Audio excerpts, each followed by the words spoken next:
welcome to another edition of EduTV. I am your host, Greg Perkins, and I'm here today with one of my favorite persons, Miss Johanna Lopez, and she is running for school board member District 2. I first met Johanna because I had done a story on one of the students that she used to teach, and this kid is currently at Princeton. So I was very impressed with the secret behind the kid's success, and he attributed all of his success to his teacher, Johanna. So, Johanna, you have gone from, since I met you, you were not the teacher of the year, but then you became teacher of the year. Then all of a sudden, I hear that you're running for school board. So, tell me about your journey. What inspired you to run for school board? What inspired me, my students, first of all, and the community leaders, the elected officials, the parents. I have people coming to me and say, when are you gonna run? Mm-hmm. But I said, okay, running for school board. I said, why? You know what? Let's think about it. Let's no more. Just make a research about it. And after that, I started talking with Samuel Vilches and different students. Former students from Colonial High School, then with former students from Timber Creek, community leaders, have individual meetings, and talk about this opportunity. And we agreed that I have the characteristics to run for school board. Okay, so you're running for school board, which is, and I was reading in the Orlando Sentinel before I came, that there's currently no Hispanic representation on the school board, right? And I think I read like 44% of the kids in Orange County are Hispanic. So is this an additional seat that they created, or is someone vacating the seat within the district? This is a vacancy. Oh, okay. Yes. Okay. So tell me about your platform.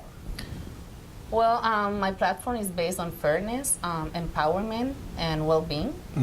The fairness is about fairness for students, parents, teachers, and the employees, the bus drivers, the janitors. We have to know that we need better conditions, that we have to work better in our budget, and that is something that we need to take in consideration, because if we work on that work conditions, we're gonna have better opportunities for our students. On the teachers aspect, we need to have more authority in the classroom and give us the opportunity to be more active in the school. And sometimes teachers are feeling that they're not having fairness on the way they're evaluated by the Manzano. Yeah, is that whole thing getting a little better for teachers, or like I was like are the people at the district, are they starting to listen to you guys just a little bit more in terms of relaxing some of the? I guess they were trying to get everybody on the same page in terms of the way that they taught kids. The CTA is working very, very hard to, to make them do something, create more initiatives, improve programs. But you can listen and do something. You just listen and do not do anything. Okay. Okay. And from what I see and the way teachers are feeling is that nobody is doing anything. We had we went to the school board, the last school board meeting, and after teachers and parents and community leaders talk at front of the school board, we did not hear something that give us hope for improvement. That is something that we need to hear. We're almost losing our union because we don't have more than 50% membership. How does that work when you say you're almost losing the union? Well, because we have a legislation, the HB 25. They're saying that if we don't have 50% or more, we're going to lose our union. They can legislate that? Well, it's unfair, but that's what they're saying. Wow. Yep. And Man, it's not I did fair. not know that. Exactly. It's not fair because, we are in risk to lose our privileges and our rights. That is something that is very, very unfair for us. How would you find that balance, though? Like, you're a teacher at heart, right? So how would you find that balance if you won, right? and then as a school board member. But I guess the school board oversees actually oversees the district and the superintendent, right? So basically, the school board members are supposed to represent the concerns of the parents and the teachers. Yes, but when I win, Parents, teachers, and students. exactly. But when I win, I have to leave the position. I cannot be a teacher and be a school board member at the same time. Right. I think that as a mother, as a teacher, as a community leader, I think that I'm sure that I'm going to be the voice of them. Okay. Because I feel the pain. I'm a teacher for 20 years. I'm a parent. I know how it works. I work for the district as well in the multilingual department. And I know how the teachers feel. Okay. I know that I'm going to be a voice for them. I am part of the CTA, of the Classroom Teachers Association. You're very active. Yes, and I know what is happening. I feel the pain. Yeah, that's good. Now, and you're right, teachers know best, right, when you were talking about the autonomy in the classroom. And so I was also reading that you have perfect scores on your AP exam with your kids. What do you attribute that to? I mean, that's pretty impressive. I feel so proud to have the 100% passing grade with my student with the AP Spanish literature and AP Spanish language test. But at the same time, I feel that it's not fair for teachers to be judged because of the results for those tests. I don't think it's fair that we. Why not? Because I think that sometimes there are a lot of outside factors. Yeah, factors in students. Sometimes you have a student that have straight A's, but when it comes to the test, they're not going to pass the test because they feel so anxious, they feel so stressful, and it's not fair, not even for the students, to have a test that evaluate the whole year and then just fail or not graduated because you do not pass that test. And sometimes the teachers don't have bonus, or the teacher is not evaluated the right way just because of the test results. But it's more important to teach the content of the class to make that student successful after high school than to be focused on a test. Yeah, that whole testing thing kind of got out of hand. Like, I believe in testing because I look at the test as just a measure of what the kids are, right? So you don't have to call it a test. I mean, even when a kid does a homework assignment, it's a test. Yes. Okay, Johnny still needs to know 20% more. So I get that. But somehow I think a lot of the companies got involved, and it became this big money thing, and it just spiraled out of control. So now it seems like the test is driving the education. Yes, and the students are having tests the whole year. Yeah. And sometimes they're not taking the test seriously because they're not learning. The test is supposed to be a tool for learning, not a tool to be anxious, not a tool to be stressful. The test should be a tool, not a threaten or make you feel less because you're not passing that test. And sometimes the test is not representing what they're supposed to know to be successful in university. Okay? And sometimes it's not related to the culture of that district or that area. Okay. Yeah. Now, you guys have had a recent influx of a lot of Puerto Rican kids, right? So before I get to that, I want to talk about, I was reading your story, and I didn't know that you were a substitute teacher before you became a teacher. So how does that work? Like when you were a teacher in Puerto Rico before you came here? No, I completed my degrees and then come here. Okay, you completed your degrees in Puerto Rico. Yeah, and then came here. Yes. So what happened? Why did you have to become a substitute teacher before you could be a teacher here in Florida? Before I became a substitute, I was a volunteer at Colonial High School because I had my son and my daughter in a child care at Colonial High School. And that wasn't child care. Yes, child care there? They used to have a child care in 1998. Yeah, I know Evans still has one. I think those. Yeah. And I remember that I have the administrator of the apartments that I used to live. When she saw me playing with my daughter and son, she asked me, "What do you study, or what are you doing? And I said, no, I'm studying. I have a master's degree and I have a bachelor from Puerto Rico. And she said, why you don't go to Colonial High School, be a volunteer, and just register your son and daughter in the child care program? So well, that's a great advice. I went there and I did what she advised me. And I became a volunteer and helped the Spanish teacher. And then after that, I was a substitute because she got very ill, and I started as a substitute. And then one of the administrators asked me, "Do you want to be a teacher here?" I said, "Oh, of course! It's amazing."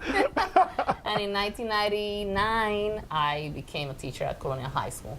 But before that, I started in a car wash and then in a fast food.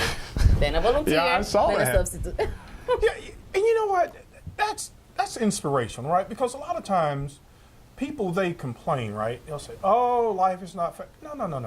You do what it is you have to do, then you get to the next step, then the next step, then the next step. So, and I've met a couple of kids. You have very beautiful kids, very smart kids.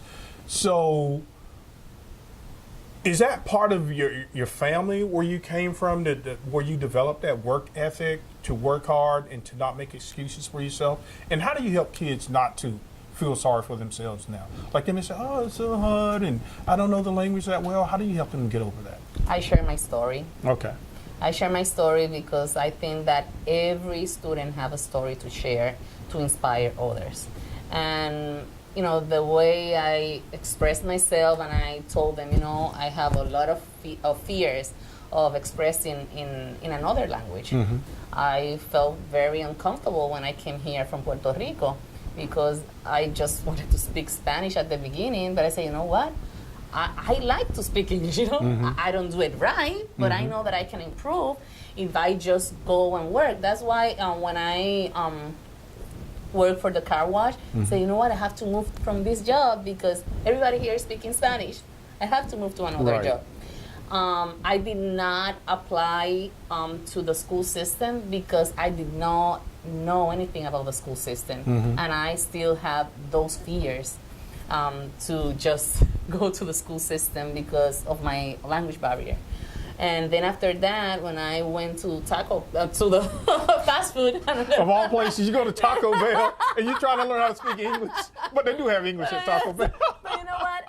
I met so beautiful people from different ethnicities, and you know, all of them with beautiful accents that make me feel more comfortable. And I start, you know, expressing myself in English and just, you know, I lost the fears, you know. Every day. Then after that, well, as a volunteer, it was another opportunity. And then substitute, you know, is something that sometimes our first barrier is our fears. Right. And that's my story for my students. And, you know, when you tell them this, they start speaking more English, and they just say, okay, I'm going to do it. If you did it, I'm going to do it. Yeah. And, you know, every student, every person have a story that could inspire others. Okay. Folks, stay with us. We'll be back for the second part of our interview with school board candidate Johanna Lopez. Esto es amor de verdad, nadie lo puede dudar. Full body flavor for the true beer drinker. Stop drinking beer water. El mundo gira pegado a ti. Taino Craft Light Lager and Boricua Strong Craft Ale. Feel the rhythm. Welcome back. I'm your host, Greg Perkins, EduTV, and I'm here with Johanna Lopez, who is running as a school board member, District 2. District 2, what part of Orlando is that in? The east side? What are some of the schools in that area? Yeah, it's on the east side. Include Lake Nona, Timber Creek, Colonial High School, Golden Road, Lake Underhill. Lake Nona? Yes. You know, I still have not been out there. Oh. So I got to get out there. Opener. Yeah, so that's a very diverse group of students. Yes. Okay. Now, you are taking a very unique approach, very smart approach, because you are utilizing the millennials to help run your campaign. Tell me about that. You know, I think that sometimes the community are not listening to our students, the youth. and they have great ideas. They're very knowledgeable with technology, and they know about tutorials, and they have the knowledge. We just have to give them the opportunity to show us what they have and learn from them. This is a reciprocal teaching and learning process from all of us.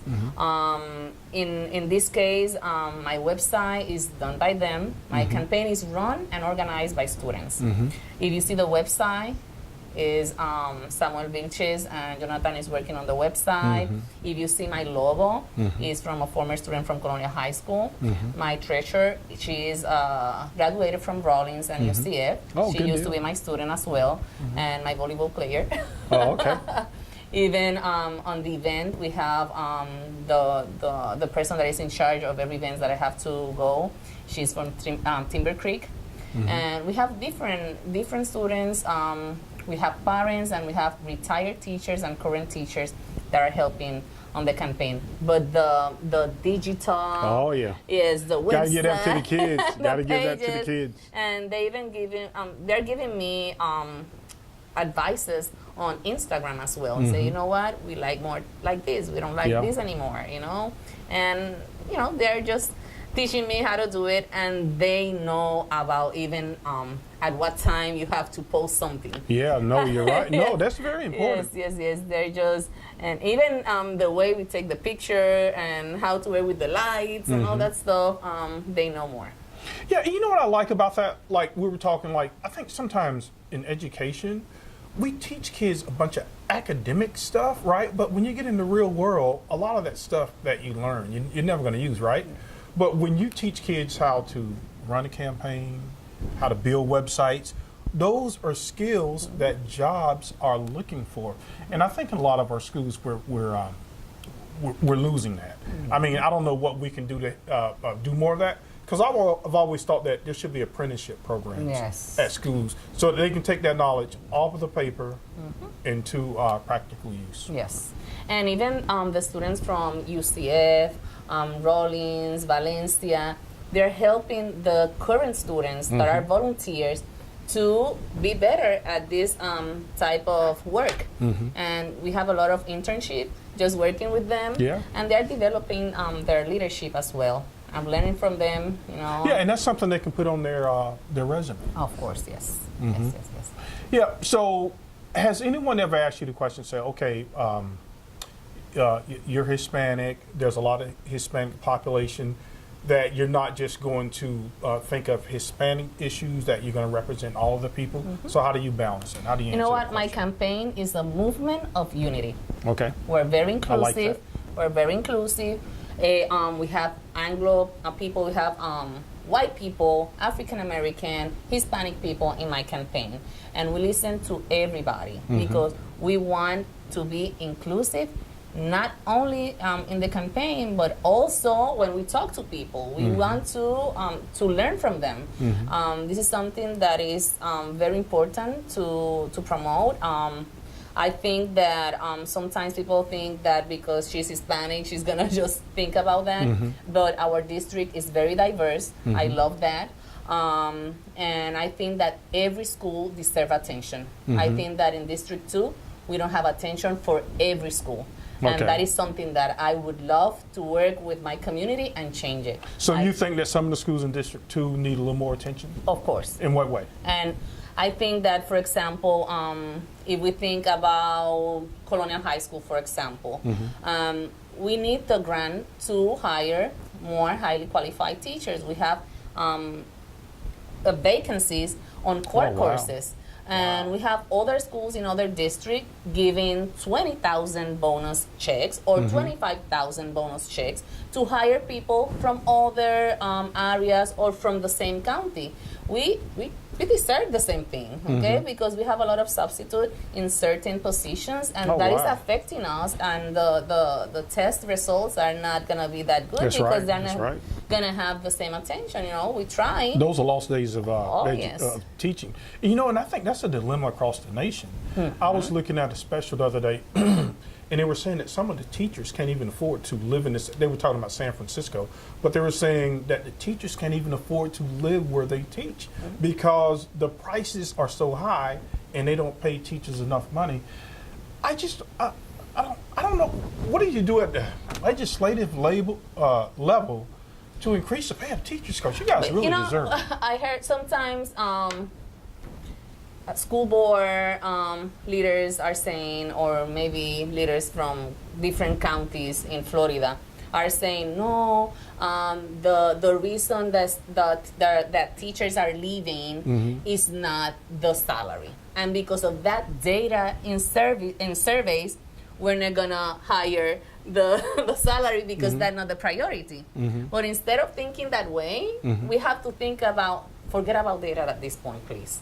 Because if we have better salary, you can compete from other states, other counties, you can compete. Because people need better salaries. And if you have better salaries, you know, you can do more. Right. What is Orange County? How competitive is Orange County within the state of Florida in terms of salaries? Because I know it's like the 4th largest district, but we're pretty even with different districts from Florida. I think that the grant opportunity from different schools like Carver and other schools will help them to compete with other counties and get teachers from different counties that are surrounding Orange County. But I think it's pretty even. In Florida, the salaries are not that good. Yeah, okay. Now, here's a question, right? Why do you think that you are a better candidate than your opponent? Because I think both of you guys have been teachers or whatever, but I don't know that she's ever been teacher of the year. But I know you have. And I've seen your work. I'm very impressed with what you've been able to do. I'm very passionate of working with my students. You see the results. Yes. Okay. You see the grades. You see how hard I work in the community. I'm not looking for any. I don't care which party you belong. I'm gonna help you if you're gonna help my students. That's right. And if you Google my name, you can see candidates from both parties. That is something that I never look at it. I'm just looking for the benefit of my students and also for the teachers. I'm not afraid of talking. I'm gonna speak out if something is not right. I think that I'm not part of the status quo. I think that being nice is not enough. I think that we have to work hard. So you're not going to become a politician? You're going to keep that same level of passion when I you don't become think a school so. board member? Because, we have to speak out. Stop being afraid of not saying the right thing. We are working together as a team. And, the district we have the potential to be better. We always have,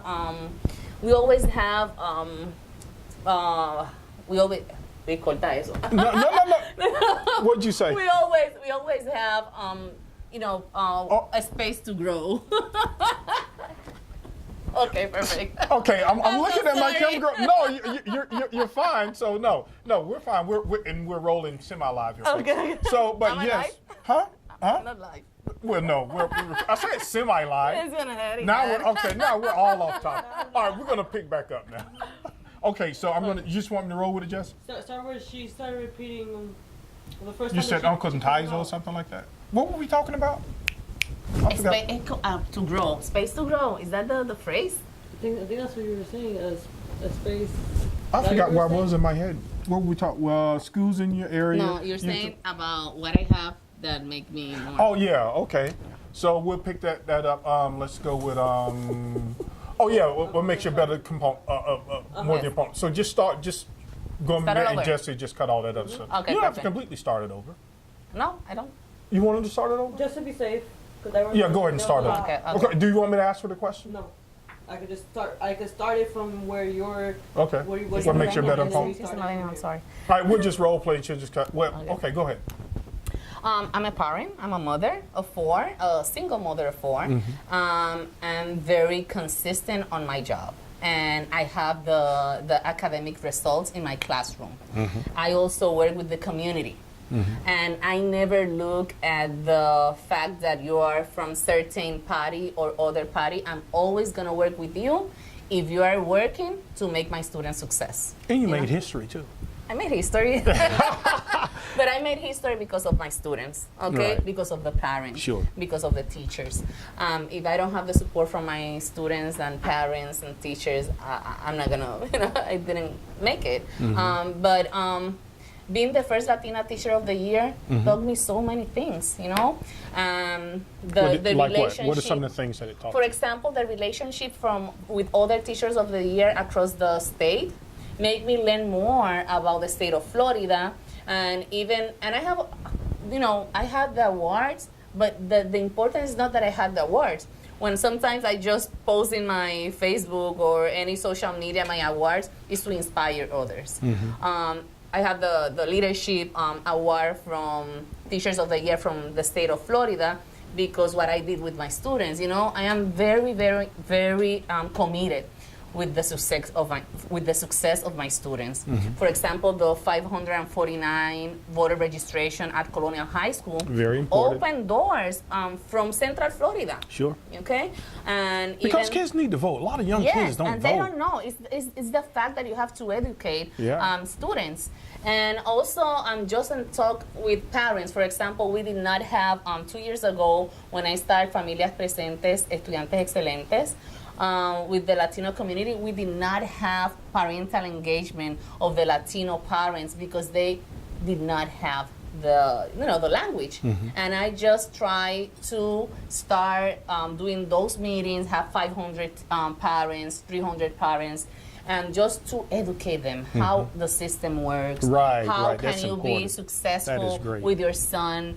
Just teach them. It's the connection that they need, the connection from their country with this country. And when you make them successful, when you make the Latino students successful, you are working with Central Florida. Everybody is gonna be influenced by those students. It's part of your community. The African American is part of our community. The white people is part of our community. The Latino is part of our community, and we need to make them included as well.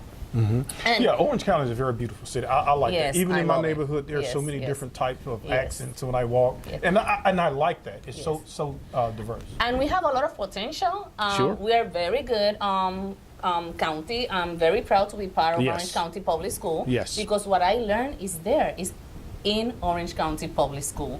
They gave me the opportunity to be part of so many groups, the OCPS Foundation, the PELP, the Public Educational Leadership Project with the superintendent.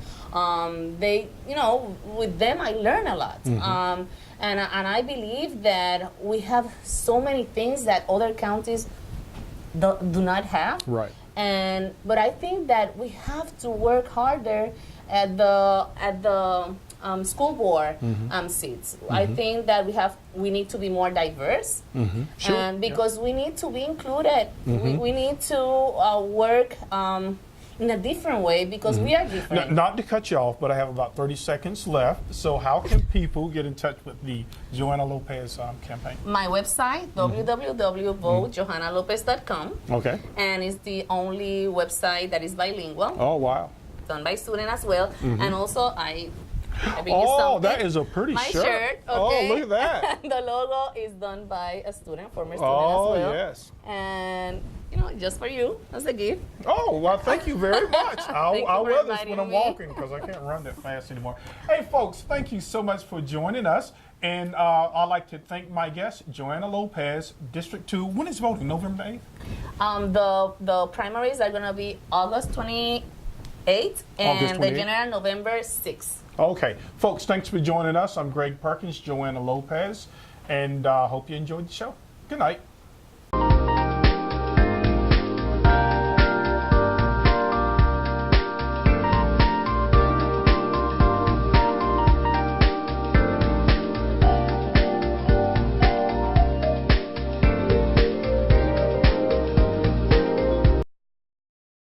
I am for the child who's had 7 addresses in a single year because she's in foster care, because her father abused her. And her mother couldn't believe her.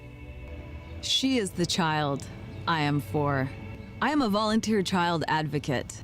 I am you. Florida residents call toll-free 866-341-1425.